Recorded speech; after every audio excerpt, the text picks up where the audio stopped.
I'm Rob Milne. I work with the Centre for E-Research and Digital Innovation. I'm a research associate there, and I'm essentially representing the crew you see stacked on the stairs here at the Green Hill Enterprise Centre, which is just down the hill on the Mount Helen campus here. So our group is a little different, I guess, to some others in the university in that we have a combination of areas of expertise that we blend together. So a key part of our group is the technical area, where we've got programmers and web developers that work very closely with the research and domain experts to build technical platforms and web applications for a whole range of areas. It could be environmental science, it could be sports science, and it might be social science. So there's a whole range of areas that we work in. So we're quite cross-disciplinary. We're not aligned necessarily to one of the research, or one of the faculties, I should say, in the university that sit directly under the research office. So there's around about 30 staff at the moment. You can see represented there. So essentially, what we're all about really is, as I mentioned, combining that research expertise that's led by some of those domain experts, whether it's environmental science, geology, hydrology, social law, social science, combining that with the technology group and using that combination to really develop real-world applications and answer those frequently asked questions that a whole range of stakeholders might have. In the overlapping circle model there, you can see essentially where CERTI sits in sort of looking at national and our own university research priorities, and sitting in the middle between what government, industry and community needs might be. So we sort of see ourselves as a central pivot between those two stakeholder areas. I'm going to flip through a bunch of example projects today, and fly through them, but there certainly will be a chance to catch up with you later on if you want to know a little bit more about them in detail, and we'll have our website, which I'll put up on the last slide as well. Essentially, a lot of what we do is, a real strong focus is build web-based spatial data portals. So it's really about looking at the opportunities to discover and federate data from a whole range of sources, bring them into a web environment, and then use tools in that environment to potentially answer questions and deliver data and information that may be used for decision making. So it's really strongly focused on those real world outcomes. You know, what does a stakeholder want to know about the information and how that might help them make a decision. So hopefully if we go through a few of those examples, you can see how that might work. So there's, excuse me, there's a whole range of areas that we work in, groundwater history, municipal information and so on. So if you want to go, I'll put the CERTI website at the end, which you can get to this link as well, but the main, I guess, holding site for accessing a lot of the portals that I'm talking about today is at spatial.federation.edu.au. Probably one of the first and primary examples of doing this sort of work in combining research area and technology was visualising Victoria's groundwater, which has been led by my colleague Peter Dalhouse, who is also a member or former member of the Faculty of Science and Technology, and now works with, they've been working with CERTI for a while now, and that was really about Peter's quest to bring a whole range of groundwater information that he knew as a domain expert existed in a whole range of repositories that was very difficult to access. And Peter's frustration was that he knew that was all out there, and a lot of people were really interested in that data. No one could get access to it easily and quickly. So visualising Victoria's groundwater was set up to start to address that. And we worked with a whole range of government stakeholders and other industry experts to start to visualise that groundwater information that had been hidden for a long time. So over 400,000 bores are accessed from the source databases. And sometimes those databases we can either in the websites that we build, we can either bring that data in interoperably, meaning that we can just bring that in dynamically linked from those other database sources that might be held by government sources, or we can take copies of that data and also host it on our servers and bring it into these web platforms. So there's a whole range of techniques we can use to get access to that information and present it. So there you can see some 3D visualisations of aquifers and some of the bore data information. Moving a bit more into the environmental area, and I should say I've worked for a long time as well in this faculty as part of the Centre for Environmental Management. So my background is in environmental science and spatial systems. So when I joined the CERTI, I thought, well, here's an opportunity to look at some of that area and that domain and take some of the learnings and some of the experience we had from, say, Visualising Victoria's groundwater and bringing it into a biodiversity theme. So we've been working in the background developing up Visualising Victoria's biodiversity, which has that same pattern, that same sort of model approach. The first step really has been to look at what existing data and information is available on biodiversity that has been difficult to access in the past, bring it into a public website and into a spatial portal that allows you to not only visualise that data but perhaps create particular property reports for finding out about the biodiversity information in your area. So essentially you can see that left-hand panel up there that's Natural Values Report. What that allows you to do is go on the website, draw a polygon that might be your property, hit a button, and that spits out all that data and information that would otherwise be difficult to access from a whole range of different sources. You have to be going off 17 different places. So that's pulling in data from the state government repository, the Victorian Biodiversity Atlas, for example. It's from the planning scheme.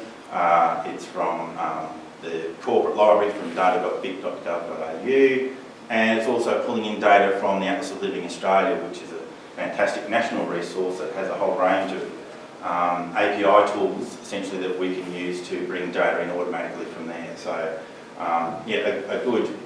it's been a good test bed to see how we can bring in that data and information in together. Now we're starting to build some tools that might enable some more decision-based applications to be used for that with that data. Related to that is the statewide Integrated Flora and Fauna Team's website and citizen science project that we're a team member in. We help build the website with that and help build some of the technology tools within that, but that's very much a collaborative and a network of collaboration and network of stakeholders in that for that project. So that site allows a lot of community members and a lot of individuals to submit and share their community science-based information, observations of threatened species and so forth. And then what we're trying to do now as we go forward is combine this content much more strongly with the spatial stuff that's in Visualising Victoria's biodiversity, so there'll be more seamless integration of that two forms of data. We're working really closely with the Water Watch and Estuary Watch program team and the Crangamite CMA to redevelop the Water Watch and Estuary Watch websites, both from the point of view of the citizen science aspects for people recording and monitoring water-based data, but also then bringing that into a new website that allows community and other stakeholders to get access to that content more easily and look at where the sites are on maps, look at the plotting of that recorded data more easily, and and bring in some things that were actually in the older database that weren't so visible, like imagery of estuary openings and so forth that were difficult to get access to before, but now they can be much more easily seen in these websites. Collaboration with the team here, the ecology team here in the science faculty. This is Nick Schultz and Megan Good's project working in South Australia with the community to, I guess, capture community contributed data on tree health and tree decline in southeast and South Australia. So in working with Nick and Megan, we were really interested in combining the technology we could develop for them with that community contributed information and community engagement. So the idea here was for landholders and farmers in the community just to go on a simple website, click on a point and add some information about a particular observation of a vegetation or condition or a tree in a certain health condition. So that data will then inform further research into why the tree decline is occurring and what are the causes behind that. So that's been really interesting and a good collaboration with the team up here.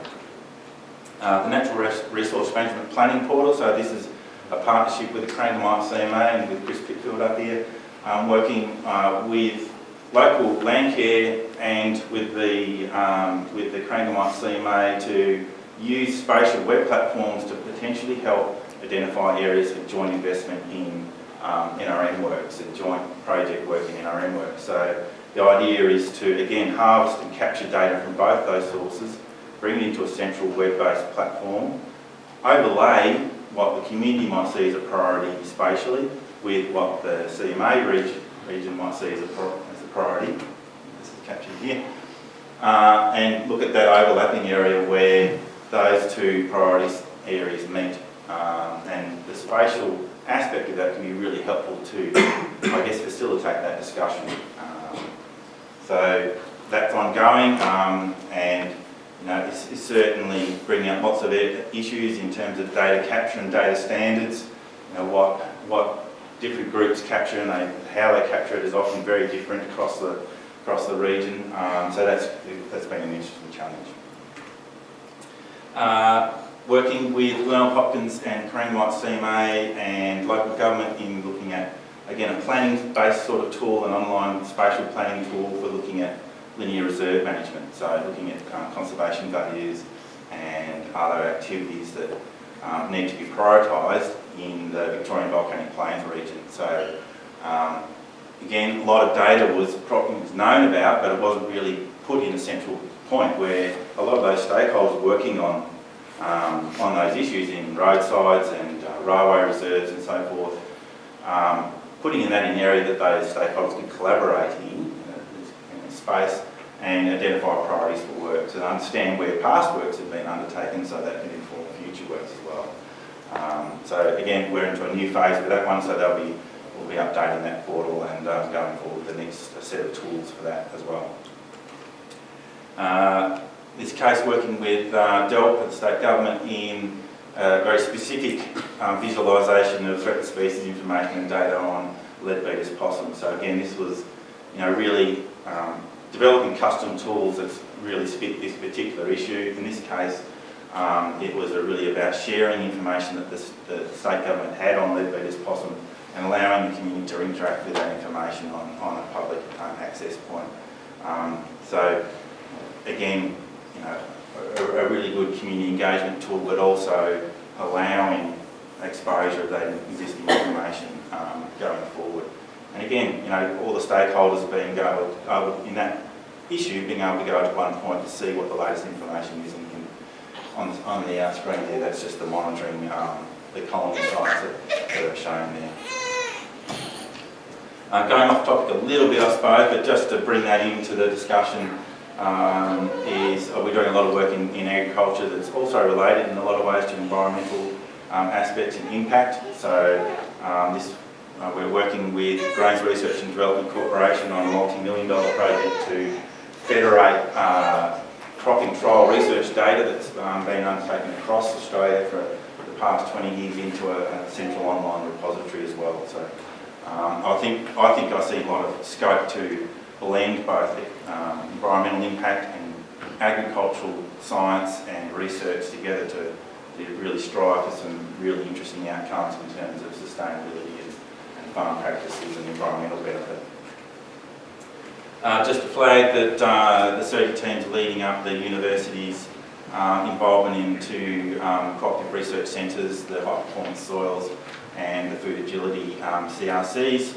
So there's a bit of a snapshot up there for the partners and so forth, and the investment from the state, from the federal government and so forth. So they've just been sort of announced, and all the work being done on what the projects might be under those CRCs has all been formulated, but that's an exciting space to potentially bring in a lot of research work that we're doing here at the university, and collaborating with a whole range of other stakeholders. You can see listed up there. In a bit of a summary, I guess in terms of our e-research work, essentially, as I say, we're collaborating with industry and community partners and other parts of the university to interoperably integrate data. And a lot of the tools, I should mention, that we use and a lot of the approaches that we use are based on open source and open data standards. We're very strongly focused on moving away from proprietary systems and really focusing on equal access and open access to information and data, particularly for our research objectives. We're doing a lot of this work to answer those frequently asked questions. Into the future we'll be looking at more how all that federated data can be used in modelling and how that will actually lead to some insight into potential decision making. Making new discoveries from that data, so often all of the data that's been sitting there in different areas being brought together can actually open up new potential for new data discovery, new discoveries from that information. So an example, as I mentioned, maybe some of that agricultural research data blended with some environmental data can actually bring new insight into things that we wouldn't have seen before. And then another strong focus of what we do here at CERD is actually measure the impact of those tools and technology that we develop along the way. So there's longitudinal impact research that we do that tries to measure before, during and after to understand how these technology tools can actually make a difference, and do they work, do they actually achieve the objectives they set out to. So that's a strong aspect of what we do. And a lot of our external stakeholders get really interested in that area because if they're investing in some of these things, they really want to know if they work, essentially. I'll wrap it up there, Jess. That's the CERD website. We've just done a bit of a revamp, so it's all fresh and new, hopefully. A lot of the projects that I've described are all sitting under those themes that you can see up there, and the spatial doc federation portal is also on that website. So if anyone wants to see a little bit more information about the project, feel free to go on the website or chat to me afterwards. Beautiful. Thank you, Rob. Thank you very much.